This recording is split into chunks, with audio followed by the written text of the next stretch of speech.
Namaste, hello students.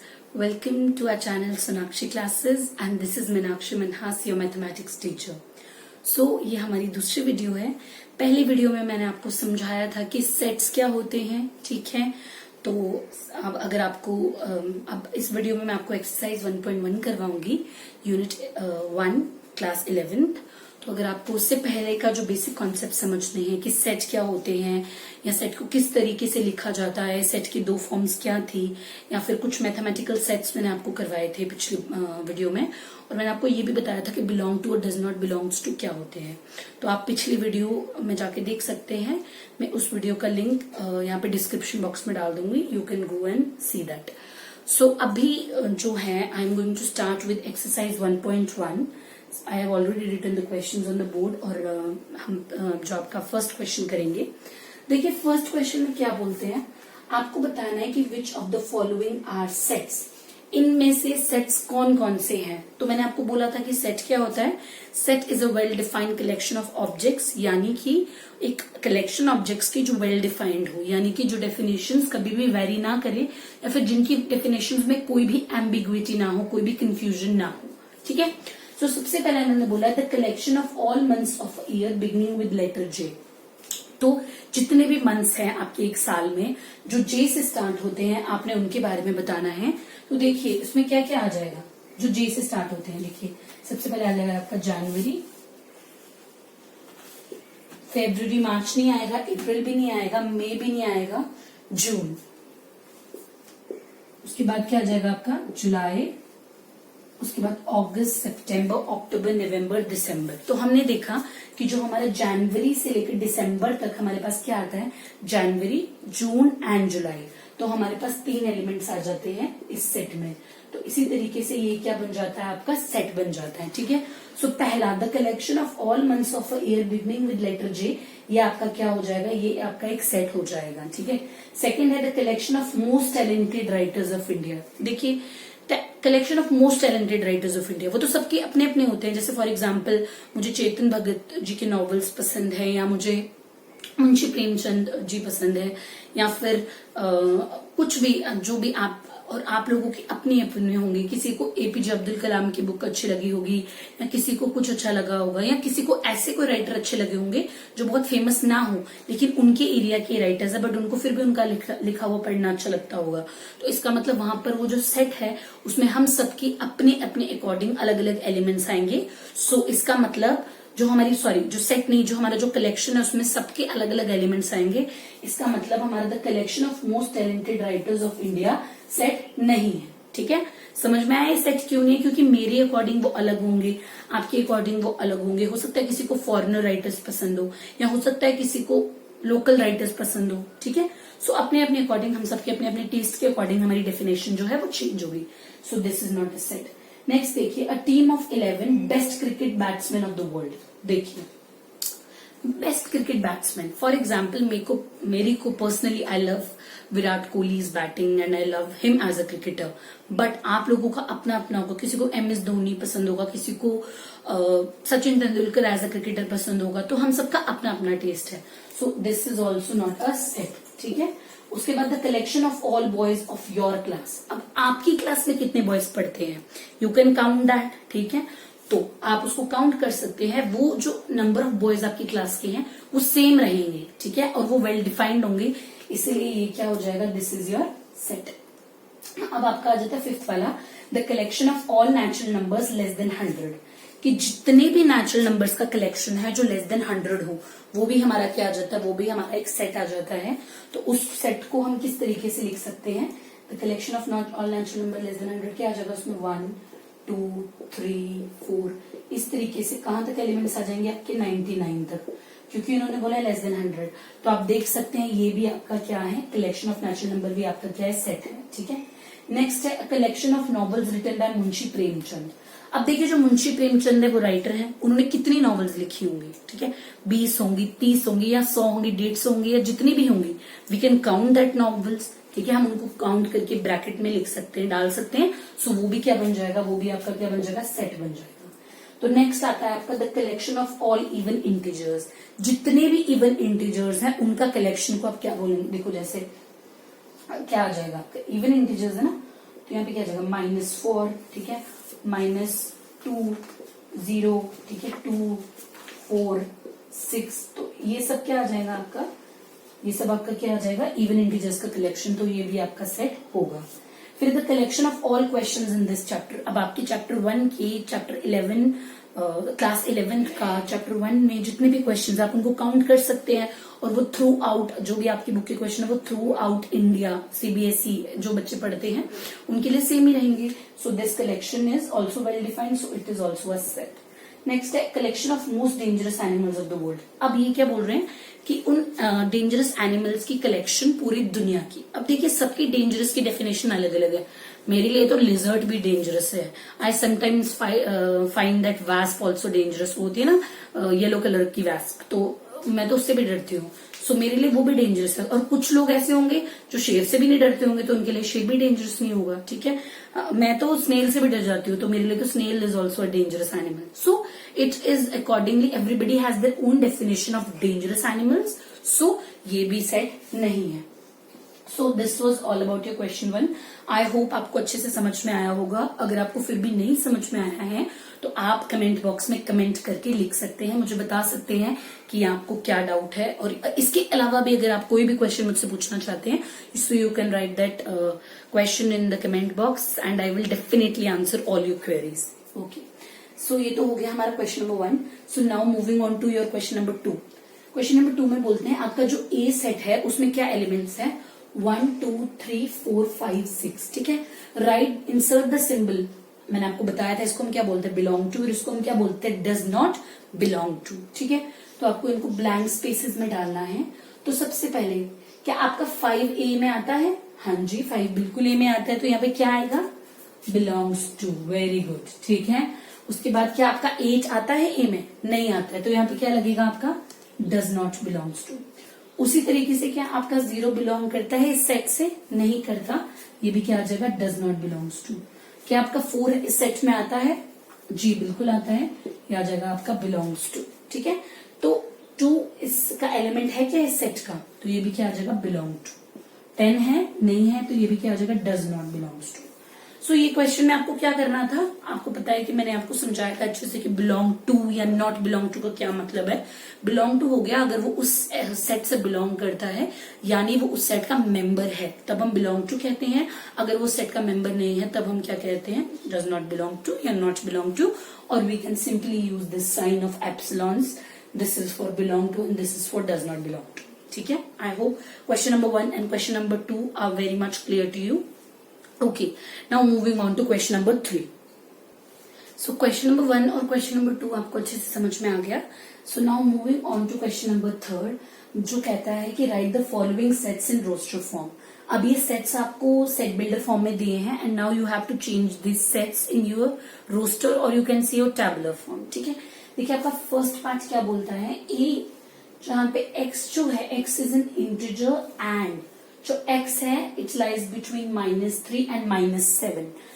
तो जो इसको मैं किस तरीके से लिख सकती हूँ, सी देखिए इसकी रोस्टर फॉर्म क्या आ जाएगी, a इज इक्वल टू क्या आएगा, x जो है -3 और -7 के बीच में लाइक करता है, यानी कि -3 तो नहीं आएगा क्योंकि x जो है -3 से बड़ा है, क्या आ जाएगा, -2, -1, 0, 1, 2, 3, 4, 5 एंड योर 6, ठीक है। आपका 7 नहीं आएगा, ए आपकी किसके इक्वल हो जाएगा, -2, -1, 0, 1, 2, 3, 4, 5, 6। ये आपका बिल्कुल, क्योंकि ये x आपको मेंशन किया है यहाँ पर, ये जो है 3 से बड़ा है और 7 से छोटा है, तो ये बन गया आपका फर्स्ट आपको सेट बिल्डर फॉर्म दिया गया है, ये बन गई उसकी आपकी पहले की रोस्टर फॉर्म या आपकी टेबुलर फॉर्म। सेकेंड है x is a natural number less then 6, यानी कि x आपका नेचुरल नंबर है जो कि 6 से क्या हो, छोटा हो, तो वो क्या बन जाएगा आपका 1, 2, 3, 4 एंड 5। यहाँ पे भी 6 नहीं आएगा क्योंकि उन्होंने बोला है वो 6 से छोटा होगा, और आपको पता है नेचुरल नंबर जो होते हैं 1 से शुरू होते हैं, तो इस सेट में आपके एलिमेंट्स आ जाएंगे 1, 2, 3, 4 एंड 5। ओके, नेक्स्ट क्वेश्चन है x, where x is a 2 digit number such that sum of its digit is 8, यानी कि देखिए बच्चे क्या करते हैं, जल्दबाजी में कर देते हैं एंड इस चीज को पढ़ना छोड़ देते हैं. So you have to just focus on this thing that is sum of its digit is 8. यानी कि ऐसे 2 डिजिट नेचुरल नंबर आपको ढूंढने हैं जिनको प्लस करके 8 आता है. देखिए कौन कौन से नंबर आएंगे इस सेट में. ये सेट कैसी है ना, तो मैं इसको लिख सकती हूँ. पहला क्या आ जाएगा 1 7, क्योंकि 1 7 को प्लस करके क्या आएगा 8. इससे छोटा क्या होगा, और कौन सा नंबर है जिसको 2 नंबर्स को प्लस करके 8 आएगा. बट 0 आपका नेचुरल नंबर नहीं है, तो you can not right this. So you will write 17. उसके बाद नेक्स्ट क्या आ जाएगा आपका 26, फिर 35, फिर 44, 53, 62, then your 71 and then your 80. समझ में आया.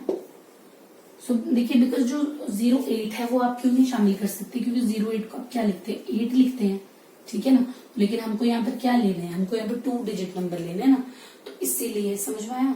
तो ये भी आपका नेचुरल नंबर है. ये बोल रहा है x is a 2 digit natural number, मतलब ये आपका नेचुरल बनना चाहिए.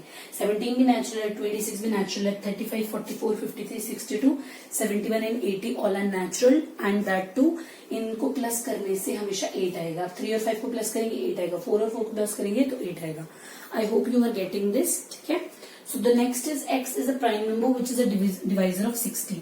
अब डी पार्ट में क्या बोल रहे हैं कि x एक प्राइम नंबर है जो डिवाइजर हो 60 का. तो कौन कौन से प्राइम नंबर आते हैं. देखिए सबसे पहले आपका 2 डिवाइड करता है 60 को, जी बिल्कुल करता है. 5, उसके बाद आएगा आपका 3 भी आपका 60 को डिवाइड करता है. उसके बाद आपका 5 भी 60 को डिवाइड करता है. उसके बाद देखिए 7 भी एक प्राइम नंबर है लेकिन वो 60 को डिवाइड नहीं करेगा. 11 भी एक प्राइम नंबर है, वो भी 60 को डिवाइड नहीं करेगा. 13 भी डिवाइड नहीं करेगा. फिर आप आगे जाएंगे 15 प्राइम नंबर नहीं है. ठीक है. तो 60 के, या तो आप इस क्वेश्चन को इस तरीके से भी कर सकते हैं. आप 60 के डिवाइसेस लिख लीजिए पहले साइड पे. ठीक है. क्या क्या होते हैं 1 2 3, आपका 4, then your 15, then your 12, because आपका 5 भी होता है. ठीक है. तो 12, 5, 15, 20, 30 एंड 60. ठीक है. तो इनमें से कौन कौन से प्राइम है जो डिवाइड करते हैं. वो हो गया 2, 3 और 5. ठीक है. तो मैंने वही उसको सेट में लिख दिया. क्या हो जाएगा ये सेट 2, 3 और 5. और इस सेट में कितने एलिमेंट्स हो जाएंगे आपके 3 एलिमेंट्स. तो मुझे उम्मीद है कि आपको ये क्वेश्चन समझ में आया होगा. नेक्स्ट है the set of all letters in the word trigonometry. ठीक है. जो आपका वर्ड है ट्रिग्नोमेट्री, आपने क्लास 10th में पढ़ा है व्हाट इज ट्रिग्नोमेट्री. सो वो तो जरूरत नहीं है पढ़ने की, बट आपको सेट एलिमेंट्स बनाने हैं वर्ड ट्रिग्नोमेट्री में. जो एलिमेंट्स है उनका सेट. तो ये सेट ई से मैं डिनोट कर सकती हूँ. देखो पहला क्या लेटर आ जाएगा टी, फिर क्या आएगा आर, फिर आई, फिर आपका जी, फिर आपका ओ, एन. देखिए फिर से ओ है, लेकिन मैंने आपको 2 इंपॉर्टेंट नोट्स कराए थे. उसमें मैंने आपको ये बात बताई थी कि आप सेट के एलिमेंट्स को रिपीट नहीं कर सकते. तो you won't write O again. फिर आप एम, यहाँ पर नहीं है तो मैं एम लिख दूंगी. ठीक है. ई भी नहीं है तो मैं ई भी लिख दूंगी. फिर टी ऑलरेडी यहाँ पे है तो आप वो नहीं लिखेंगे. आर यहाँ पे ऑलरेडी है, आप वो भी नहीं लिखेंगे. आप क्या लिखेंगे वाई. समझ में आया. सो ट्रिग्नोमेट्री के सारे लेटर्स का जो सेट है वो इस तरीके से बन गया. अब आप मुझे पूछ सकते हैं कि मैम आपने कहा था कि जो एलिमेंट्स होते हैं एक सेट के, हम उसको स्मॉल लेटर से डिनोट करते हैं. आप कैसे यहाँ पे कैपिटल से डिनोट कर सकते हैं. देखिए बेटा वो मैं इसलिए कर रही हूँ क्योंकि यहाँ पर आपके क्वेश्चन में ऑलरेडी वो इसी फॉर्म का दिया है, तो so I can write it in that form. But अगर नहीं दिया होगा तो वी कैन, अगर आप इसको स्मॉल लेटर्स में भी लिख सकते हैं that won't be incorrect. But अगर आप इस तरीके से भी लिखेंगे that will be also be correct, because इन्होंने क्वेश्चन में ही उसी तरीके से दिया है. So it won't matter. ठीक है. Okay. Next the set of all letters in the word better. अब सारे लेटर्स बेटर वर्ड में जितने भी लेटर्स आते हैं आपको उनका जो उसका जो सेट बनाना है. तो यहाँ पर उस सेट को आप डिनोट किससे करेंगे, एफ से करेंगे. क्या आ जाएगा उसमें बी. ठीक है. E T. You won't repeat the word T because it is the alphabet T because we have already taken T. उसके बाद E भी हमने ले लिया है और नेक्स्ट आपका क्या आ जाएगा R. ठीक है. सो ये हमको सेट दिए थे रोस्टर फॉर्म में, आपको सेट दिए थे सेट बिल्डर फॉर्म में, और हमने इनको चेंज किया रोस्टर फॉर्म में. सो ये बहुत टफ, बहुत इजी था, ज्यादा मुश्किल नहीं था. ठीक है. अब हमारा जो नेक्स्ट क्वेश्चन है उसमें हम रोस्टर से करेंगे सेट बिल्डर फॉर्म में. तो उससे पहले if you want to note it down you can just pause the video and just note it down. ठीक है. So if you have noted it down let us continue. Let us move to question number 4. सो देखिए, हमने पिछले question में क्या किया था, हमने किए थे सेट्स को सेट बिल्डर फॉर्म से रोस्टर फॉर्म में कन्वर्ट किया था। अब हम इस क्वेश्चन में क्या करेंगे, we will convert the set from roster form और tabular form to set builder form. ठीक है, सो देखिए पहला सेट आपका क्या दिया गया है, पहला सेट आपका दिया गया है 3, 6, 9 एंड 12। तो इस सेट को मैं इस तरीके से लिख सकती हूँ ना, ए इज इक्वल टू, मैं खुद ही कोई नंबर ले लेती हूँ, ए लेटर ले लेती हूँ, ठीक है, एक्स, ठीक है, यहाँ पर इसके सारे एलिमेंट्स किसके फॉर्म के हैं, 3n के, क्योंकि सब 3 के मल्टीपल्स हैं, 3, 6, 9, 12, तो मैं 3n लिख लू, जहां पर सच दैट जो n है, ठीक है, जो n है वो 1 और यहाँ पे आप लिखेंगे n, ठीक है, is less than is equal to 4, ठीक है। तो जो a है वो किस तरीके से है, x such that x is equal to n, जहां पर जो n है वो 1 से लेकर 4 तक है। देखिए किस तरीके से एलिमेंट, जैसे आपका है 3, 6, 9, 12 था, ठीक है, तो ये क्या आ जाता है 3 इंटू 1, ठीक है, 3 into 2, you can do this thing in rough, 3 into 3 and 3 into 4, ठीक है। तो मैंने भी वही लिखा, मैंने इसको 1, 2, 3, 4 को सब्स्टिट्यूट कर दिया n से, और फिर मैं यहाँ पे n की वैल्यू साइड पे लिख दी 1, 2, 3, 4 इस तरीके से। तो मैं इसको ऐसे भी लिख सकती हूँ कि जो n है 1 और 4 के बीच में लाई करता है, ये कितना आ जाएगा आपका 3n। तो समझ में आया आपको, यहाँ से समझ में आया आपको, कोई डाउट तो नहीं है इस क्वेश्चन में, ठीक है। सो क्या किया मैंने, आप क्या कर सकते हैं, पहले देख सकते हैं कि उसकी फॉर्मेशन किस तरीके की है, जिस तरीके की फॉर्मेशन होती है उस प्रॉपर्टी को आप लिख दीजिए। उसके बाद आपको बताना होता है कि जो आपने वो जो नंबर्स लिए हैं वो कहां से कहां तक है, तो this form your set builder form, ठीक है, समझ में आया आपको। देखिए नेक्स्ट आपका क्या है, नेक्स्ट है आपका 2, 4, 8, 16, 32। किस तरफ इशारा कर रहे हैं, देखिए पहला क्या है 2 है, दूसरा क्या है 4 है, फिर है 8, फिर है 16, फिर क्या है आपका 32, ठीक है। तो आप 2 को इस तरीके से लिख सकते हैं 2 रेज़ टू पावर 1, 4 को इस तरीके से लिख सकते हैं 2 रेज़ टू पावर 2, 8 को 2 रेज़ टू पावर 3, 16 को 2 रेज़ टू पावर 4 एंड 32 को 2 रेज़ टू पावर 5। समझ में आए, do you have any issues, ठीक है। तो 2 raise to power 1, 2 raise to power 2, 2 raise to power 3, 2 raise to power 4, और इसको मैं इस तरीके से कर दूं 2 रेज़ टू पावर n से डोनेट कर दूं, और n जो है मेरा किस किस के बीच में लाई करता है 1 से लेके 5, तो मैं इस तरीके से इसको लिख सकती हूँ। तो मेरा क्या आ जाएगा, इसको भी मैं b से कर देते हैं, चलिए b क्या है मेरा आ जाएगा, वो आ जाएगा x, जहां पर मेरा x इज इक्वल टू क्या है 2 रेज़ टू पावर n, जहां पर मेरा जो n है, जहां पे जो मेरा n है वो 1 और 5 के बीच में लाई करता है, ठीक है। इस क्वेश्चन में आपको कोई प्रॉब्लम तो नहीं है, ठीक है। चलते हैं नेक्स्ट क्वेश्चन की तरफ, नेक्स्ट पार्ट की तरफ। वो क्या बोलता है कि थर्ड पार्ट है 5, 25, 125 एंड 625। देखिए कितना है 5, 25, 125 एंड 625, ठीक है। तो अब 5 को इस तरीके से लिख सकते हैं ना 5 रेज़ टू पावर 1, 25 को क्या लिख सकते हैं 5 raise to power 2, 5 raise to power 3, 5 raise to power 4। इस तरीके से ये क्या बन जाएगा 5 रेज़ टू पावर n, जहां पर आपकी n की वैल्यू किस और किसके बीच में लाई करती है 4 के बीच में, ठीक है ना। तो ये आ गया, तो मुझे यही चीज उठा के यहाँ लिखनी है, बिल्कुल उसी तरीके से x, जहां पर आपका x किसके इक्वल है 5 रेज़ टू पावर n के इक्वल है, और ये 1 और किसके बीच में लाई करता है 4 के बीच में, ठीक है। देखिए क्वेश्चन सेकंड पार्ट और थर्ड पार्ट तो ऑलमोस्ट सेम ही था, तो फिर भी अगर आपको कोई प्रॉब्लम होगी तो you can ask me, you are free to ask me, और you can just put a query in the, drop the query in the comment box and I will definitely for sure going to reply to your all your queries, ठीक है। देखिए D part क्या है, fourth part क्या है 2, 4 और 6 इस तरीके से चल रहा है, खत्म नहीं हो रहा, ठीक है। तो मैं इसको क्या लिख सकती हूँ 2 इंटू 1, 2 इंटू 2 और 2 इंटू 3, ठीक है, एंड सो ऑन। इसका मतलब ये क्या आ जाएगा 2n, लेकिन यहाँ पे हमारा n किससे बिलोंग करेगा n से, या फिर मैं इसको इस तरीके से लिख दूं, या फिर मैं ऐसे भी लिख सकती हूँ कि जो मेरा n है वो 1, 2, 3 एंड सो ऑन है, ठीक है। लेकिन इसका मतलब n किस में से आ रहा है नेचुरल नंबर, क्योंकि आपको पता है 1 से लेकर सो ऑन तक आपके सब क्या होते हैं नेचुरल नंबर्स होते हैं। तो आप इस तरीके से लिख सकते हैं x, जहां पे आपका x किसके इक्वल है 2n के इक्वल है, ठीक है। और जो आपका n है वो बिलोंग करता है नेचुरल नंबर से, ठीक है। इस तरीके से भी आप इसको लिख सकते हैं, ठीक है। देखिए नेक्स्ट क्या है 149। तो देखो ये है आपका 1, आपको सबसे पहले तो आइडेंटिफाई करना पड़ता है कि क्या प्रॉपर्टी यूज हो रही है। अब देखो 1 है, 1 का स्क्वायर लिख सकती हूँ, 4 को क्या लिख सकती हूँ 2 का स्क्वायर, 9 को क्या लिख सकती हूँ 3 का स्क्वायर, इसी तरीके से इसको क्या लिख सकती हूँ 10 का स्क्वायर, ठीक है। तो इसका मतलब यहाँ पर n को चेंज करूंगी लेकिन ऊपर स्क्वायर सेम रहेगा, ये थोड़ा अलग सा हो जाएगा। तो आपका e क्या आ जाएगा, वो आ जाएगा x such that x is equal to n raise to power 2, जहाँ पे आपका n जो है वो 1 से लेकर 10 के बीच में लाई करता है, ठीक है। सो आपको समझ में आया हम किस तरीके से जो आपके रोस्टर फॉर्म से सेट बिल्डर फॉर्म में चेंज करते हैं। देखिए रोस्टर फॉर्म, अगर आपको सेट बिल्डर फॉर्म दिया गया है तो आपको उसको रोस्टर फॉर्म में चेंज करना बड़ा आसान होता है, ये भी आसान है, it is not much tough, but या इसको आपको आइडेंटिफाई करने की जरूरत है। पहले आपको देखना पड़ेगा कि कौन सी प्रॉपर्टी लग रही है, उसके अकॉर्डिंग आपको इसको आइडेंटिफाई करना होगा। So I hope this question is very much clear to you.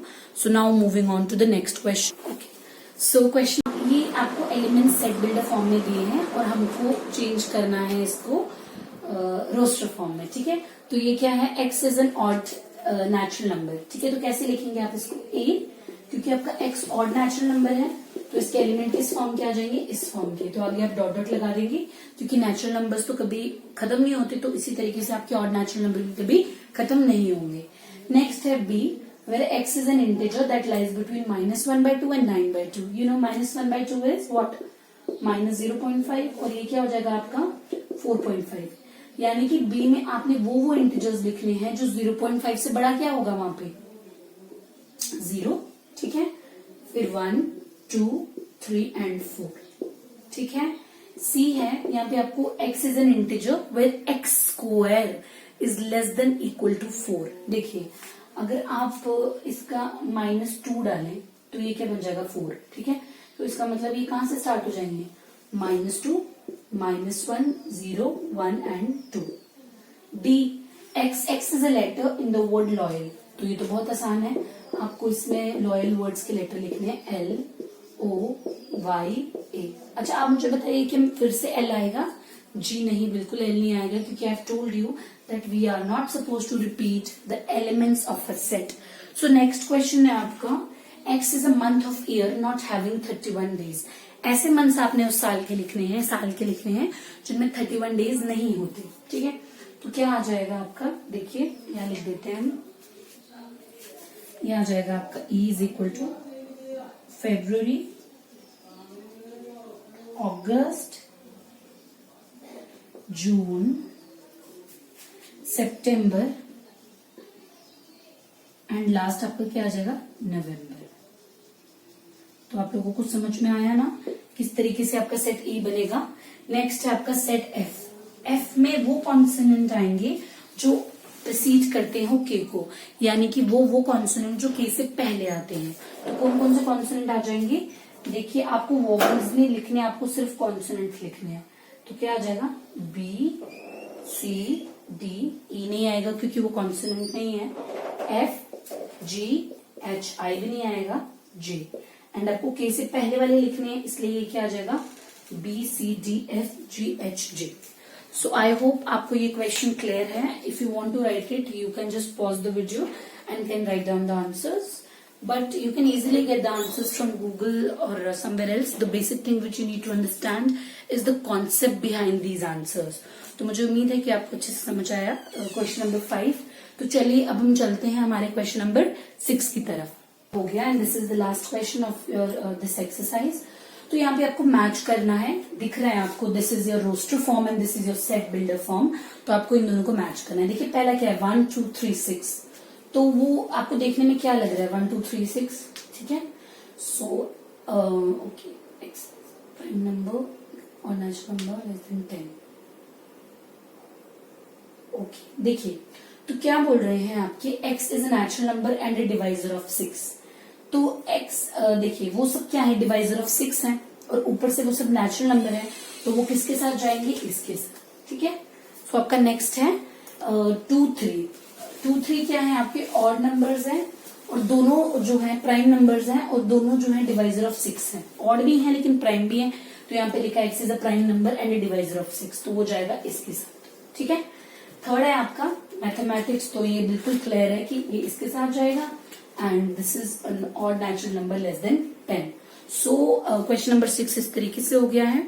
So this was a very simple question, just the small revision of what you have done in this chapter, is this exercise, sorry. So I hope exercise 1.1 is much clear to you. अगर आपको फिर भी कोई doubt है, you can just drop a question in the comment box and surely we will answer it. So if you like this video, kindly share, like and subscribe, and for more videos of this chapter, stay tuned with us. Thank you. Bye.